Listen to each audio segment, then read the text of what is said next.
嗨，朋友们，大家好，我是乌鸦三语。本期节目我要和大家一起谈一下香港。作为中国大陆的人来说绝大部分的人都不知道为什么香港会有那么多人要走到街上去抗议，他们到底在抗议什么？还有人说香港要独立，那么他们到底是怎么想的呢？各位朋友，看完本期节目，您一定会对上面的这些问题有一个满意的答案。好，下面请听我慢慢道来。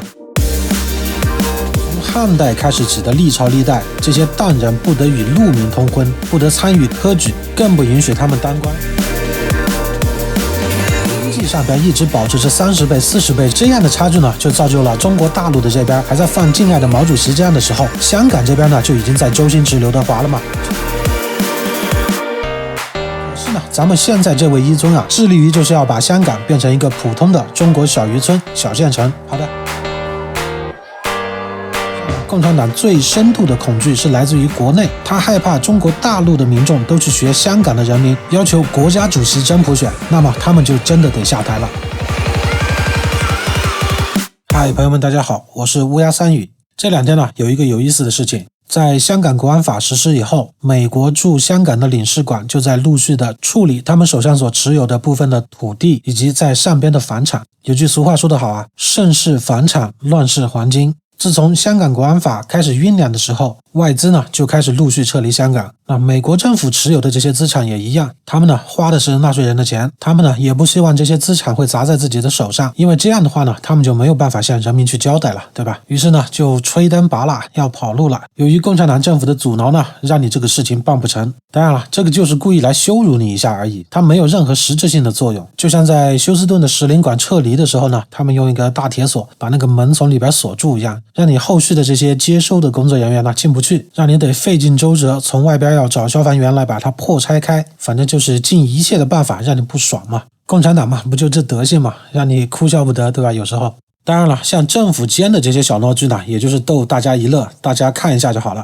今天我主要讲的内容呢是，作为一个大陆人，为什么我们在看到香港的这些朋友在上街头抗争的时候，为了争取他们自己的权益的时候，我们没有很多的共鸣，甚至是呢应有的理解和尊重都很少给人家，这是为什么？对于绝大部分的中国人来说他们都很赞同国安法在香港的实施。他们认为这样的话呢，就能彻底的终结现在香港比较混乱的局面。来自中国大陆的朋友们呢，很多人呢都是持这样的态度。比如说，真是很痛心昔日的香港这个金融之都就这样被这些暴乱分子给毁掉了。这种论调可以说代表了中国大陆90%以上人的想法。首先呢，国安法它是一个口袋罪，任何时候任何地点都可以以国安的理由来调查你，都可以以国安的理由来冻结你的资产。大家都知道经济这个东西它就像在大自然当中那种最娇贵的植物一样，它是需要生长在一个有安全感的地方。一旦共产党可以使用国家安全的理由来追查任何人的资产的时候，一旦失去了这些安全感，那么这些海外的资产就会很快的撤出。这就像一些娇贵的植物，它在严酷环境下是没有办法去生长一个道理。那像美国政府这样出售自己房产的行为呢，它自然是一个风向标式的事件。中国人呢还听说香港有港独，至于他们为什么要去独立，相信很多大陆的朋友都不了解。听墙内主流媒体的说法呢，就是这些人呢都是一些坏分子，都是犯罪分子。但是呢，墙内对于港独这个事情的讨论呢，仅仅只能停留在港独2个字的表面上，因为国内的任何一家媒体他都不敢把它展开来跟您讨论。如果他一展开的话，他的帖子马上就要被删掉，甚至呢他这个单位都要受处罚。而且呢，他们知道一旦展开讨论的话，那每一个话题都是在骂共产党。作为哪壶不开专题哪壶的乌鸦三语来说呢，我就是专门骂共产党的一个频道，所以呢，我今天要和朋友们好好来讨论一下这些有港独诉求的人，他们到底在想些什么。提出要港独的香港人呢，他们当然知道中国的现役军队加上现役的武警人数要比他们香港整个城市700万还要多，那么为什么他们还要傻傻的去说这样的话呢？难道他们就不怕共产党政府把你抓起来给你判一个煽动或者颠覆国家政权罪吗？首先呢，先抛开掉那些我们随时都能听得到的这些论调，比如说从清朝开始，通过怎么样的条约或者是怎么样的继承关系，一直延续到了中华人民共和国，这些呢是写在教科书上的，这个呢没有任何争议，我们不讨论这个，我们呢只讨论法律之外的问题。在弄清楚香港人他们到底在抗争什么的时候，那么我们首先要清楚香港人他们到底经历了什么。到1997年为止啊，香港已经被割让出去157年，用25岁作为这个一代人跟下一代人这个间隔年龄来算的话，那么香港人已经脱离了中国6代人。从大清开始，他们跳过了北洋政府时期，然后呢，民国时期以及中华人民共和国时期，他们直接就到了今天。如果说你想跟香港的人民去较真的谈这个国家认同的问题，那么他们会告诉你，我不认识你们的中华人民共和国。在这里乌鸦三语就想说一句啊，未经他人苦，莫劝他善良。首先呢，我们从历史角度来看，香港呢是一个渔村，在中国几千年的历史里边，无论是汉人还是蒙古人作为统治者，最早的这些渔村人呢，都是因为战乱、流放或者是饥荒等等的原因，才被迫生活在这些海岛上的。作为生活在陆地上的这些汉民族来说啊，他们把这些生活在海岛上的、生活在渔船上的这些渔村人，称他们为淡人。这是一种侮辱化的名称。从汉代开始起的历朝历代都规定，这些淡人不得与陆民通婚，他们不得居住在陆地上，不得参与科举，更不允许他们当官。在几千年的历史里边，都被当作是低贱野蛮的种族，并且呢，一直是被主流种族去排挤和压迫的。直到鸦片战争，香港呢又被当作一个毫无用处的弃子，割让给了英国。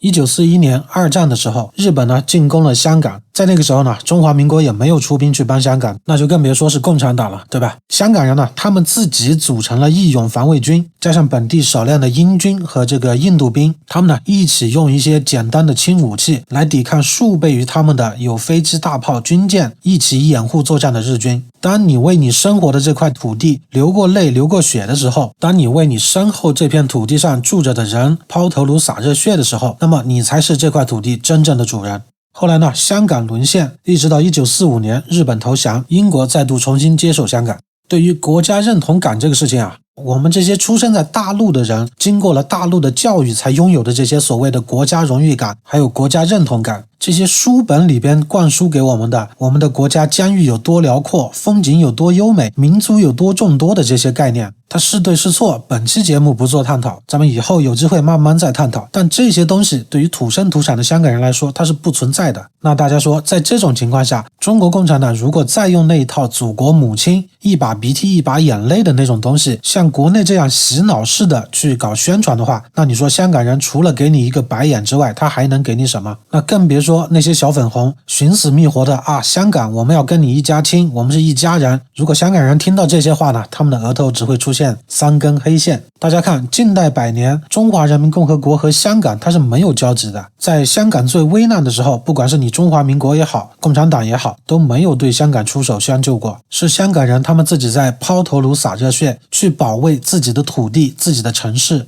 我请问大家一个问题，像香港人这样已经抛了头颅洒了热血之后，那么从他们心底长起来的这种对自己这块故土的热爱，对九龙、新界、香港岛这个区域的热爱，对这块土地上人的热爱以及文化的热爱，这不就是国家认同感吗？它跟我们这个北边辽阔的大中国有1毛钱的关系吗？大家想一下，在日本人占领香港那段时间出生的孩子，到今天都已经80多岁了。这些人呢，都已经有了儿子、孙子、重孙子。那大家说，这几代人跟中华人民共和国这几个字有任何的交集吗？如果硬要说有的话，那也就是6、7暴动的时候。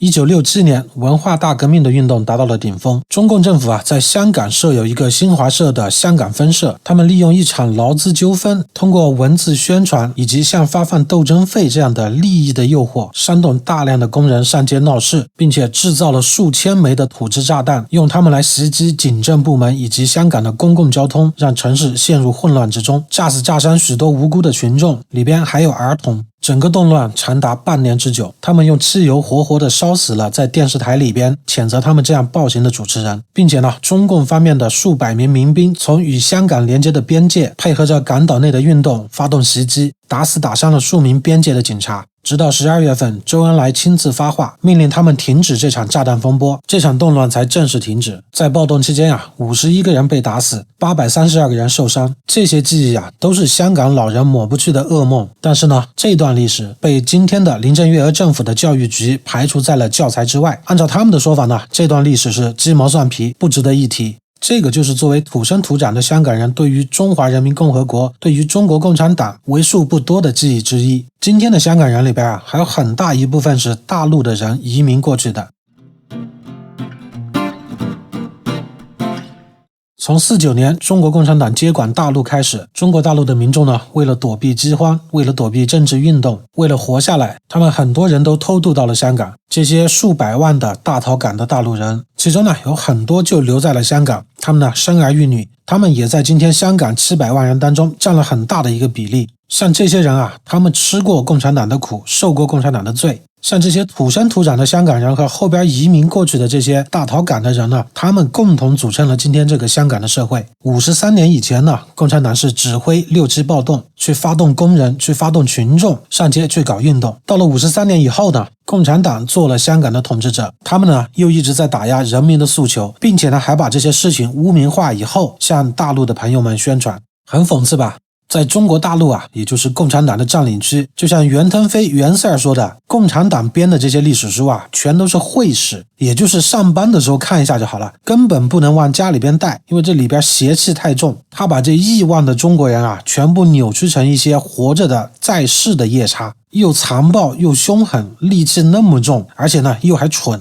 首先声明啊，我现在说的不是全部中国人哦，我现在说的是那些亿万个小粉红。既然观众们还在看我的节目，并且看到了这个时候，那么就说明你们是世界观正确的人，你们是会独立思考的人。如果说你是个小粉红的话，看不了一句，你早就已经走掉了。因为乌鸦三语的话，字字都是斩妖符。好了，不鬼扯，咱们话归正传。在这样的历史背景之下，那大家说，当共产党政府再一次的出现在香港人民的视野当中，并且呢，他们是以想要剥夺香港人现在已经拥有的一种权利，以这种的面目出现的。那香港的人民是不是必然的要起来去反抗？香港人民在50几年以前已经经历过共产党发起的6·7暴动了，他们知道这帮玩意儿是干什么的。为了达到目的，不惜搞几千个炸弹，就这么赤裸裸的往街上放。你说他们是好人吗？他们知道现在共产党收紧口袋、收紧紧箍咒以后的香港，必然是走向独裁、走向专制、走向集权。03年的时候，中国共产党呢要求香港政府在基本法添加上第23条，也就是关于国家安全的相关规定。对于经历过6·4运动，并且呢接收了许多在6·4时候逃出来的学生的香港人来说啊，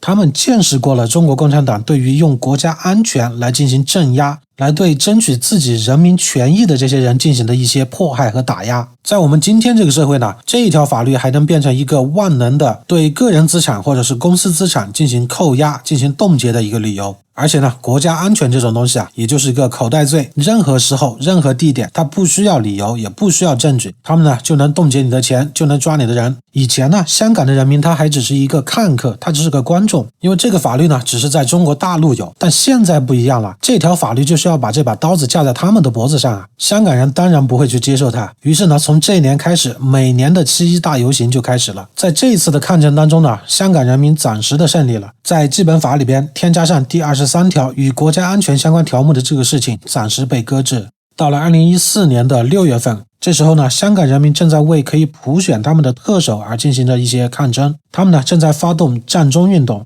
再加上呢，马上就要到7·1了嘛，1年1度的香港这个反共大游行又要开始了。这时候呢，中共国务院的办公室发出来一个白皮书，白皮书呢就是强调了香港高度自治这句话该怎么理解。他们说，中央授予多少权利，香港就享受多少权利，无非就是表达一句，香港政府和香港民众，你们不要搞错了，香港的事情是由共产党说了算，不是由你们香港民众和香港政府说了算。这个白皮书啊，就是对700万香港人赤裸裸的挑衅啊，也是自己否定了邓小平当时一起发出的这个中英联合声明，并且呢，外交部还很无耻的说这是一个历史文件。中英联合声明作为一个历史文件，已经不再具有任何现实意义。老邓头要是在天有灵啊，他一定不会饶过这个包子的。2个月后，8月31号，中国共产党的全国人大常委会呢又发了一个831决定。这个决定呢，也就是说，中国共产党呢，他不希望香港人民真普选。在香港特首产生的这个事情上面啊，共产党呢很害怕，如果说把权力全部交给民众，让他们去选出来一个反对共产党、反对党中央的特首，那么他们就没法收场了。但是呢，这只是表象，其实上呢，共产党最深度的恐惧是来自于国内，他害怕中国大陆的民众都去学香港的人民，要求国家主席真普选，那么他们就真的得下台了。好，前面呢我是从历史和政治两个角度跟朋友们分享了香港以及香港人民的诉求到底是怎么来的。下边呢我们再来看一下经济。我这里有一份能够查得到的历史最久的中国大陆和香港的 GDP 的对比。在1960年，香港的 GDP 就是大陆的5倍，70年是大陆的9倍，80年是中国大陆的25倍，90年是中国大陆的42倍，到了1997年回归的那一年，香港的人均 GDP 是大陆的35倍，这样几十倍的差距呢，一直保持到了2000几年之后。到了去年2019年的时候，这个差距仍然在 4.8 倍，接近5倍的状态。光来说这样几十倍的数字，大家对它没有概念。咱们来看比较鲜活一点的对比，咱们来对比一下魔都上海和最贫困这些乡村，他们这个 GDP 的差距是多少倍？在2019年，上海的人均 GDP 是 2.28 万美元，咱们乘上7的汇率呢，把它换算成人民币，也就是 15.9 万元人民币。好，我现在还有一份资料呢，是来自中国的国家统计局，是2019年贫困地区农村人均可支配收入是11567元人民币。我们呢把这个数字乘以2，让它变成人均 GDP， 也就是23134元。用上海的数字除以贫困农村的数字以后呢，就得到了 6.8 倍。OK， 上海这样的大都会有数不清的摩天大楼，相比那些只有黄沙和红土的这些贫困农村来说呢，他们的 GDP 差距才仅仅是 6.8 倍啊。那么香港呢，跟中国大陆动辄35倍、45倍的差距，大家想一下这是什么概念？在这种情况下，你硬要把中国大陆什么国家呀、母亲啊这一套东西硬塞到香港人的脑子里边，那大家说香港人会接受吗？打个比方说啊，有2个部落，其中的一个大部落它还在茹毛饮血，还在人吃人的状态，但是另外一个小部落呢，他们早就已经在养猪、养鸭、养鸡，对吧？已经有自己的商业，有自己的社会。在这种情况下，这个大部落如果说强行要去吞并这个小部落的话，那么这个小部落必然的是不愿意的嘛。部落发展的再壮大，跟里边生活的这个老百姓有1毛钱关系吗？对不对？他的生活会因此而变得更好吗？并不见得吧，对吧？还是前面那句话，未经他人苦，莫劝他善良。对于国家的认同感啊，它一般包括语言、文化、种族、宗教、领土、历史这几个方面。下面呢，咱们再从文化方面来看一下。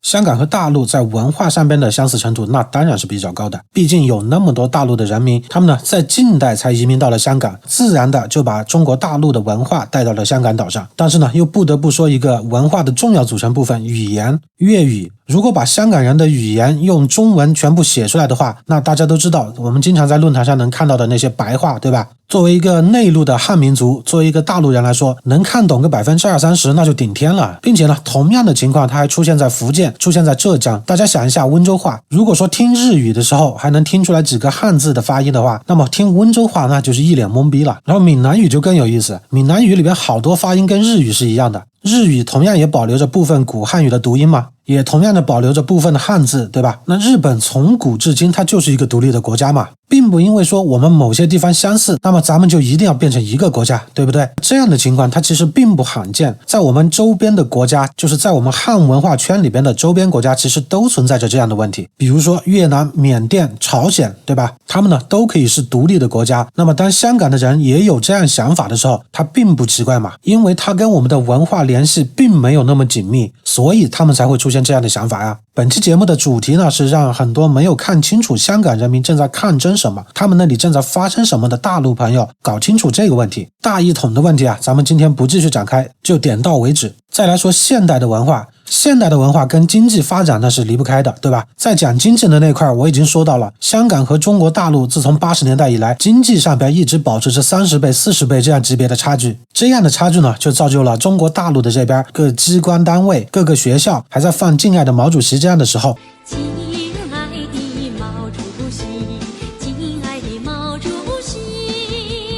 香港这边呢就已经在周星驰、刘德华了嘛。正因为当时邓小平看到了这些问题，所以呢他才提出来50年不变这个说法。可是呢，咱们现在这位一尊啊，小学文化那没办法嘛，对吧？他呢致力于就是要把香港变成一个普通的中国小渔村、小县城。好的，你做到了，你牛逼，来给你点掌声哦。